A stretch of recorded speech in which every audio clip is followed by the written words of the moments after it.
মা মাকড়চণ্ডী, মাকড়দহ, জেলা হাওড়া। আগেই বলেছি, মা মাকড়চণ্ডী দেবী মূর্তিটি রূপোর চোখ বিশিষ্ট শিলাখণ্ড। কোনো অলঙ্কার নেই। ফুলে সজ্জিতা হন মা মাকড়চণ্ডী।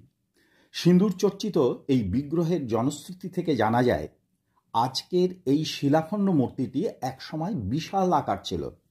আকারটা এতটাই বিশাল ছিল, পুজোর প্রক্রিয়াটা সম্পন্ন করতে পরতা বা মই ব্যবহার করতেই হতো। এইভাবে প্রতিদিন পুজো করাটা ঠাকুরমশাইয়ের এক বিরক্তির কারণ হয়ে দাঁড়ালো। একদিন তো ভার্ৎসনা করে পুজো সারলেন ঠাকুরমশাই। এর ফলে মা মাকড়চণ্ডী নীরবে আস্তে আস্তে পাতালে প্রবেশ করতে থাকে। তখন ঠাকুরমশাই অর্থাৎ পূজারী কান্নায় ভেঙে পড়ে এবং বারবার প্রার্থনা করার পর মায়ের এই অবশিষ্ট অংশ থেকে যায়।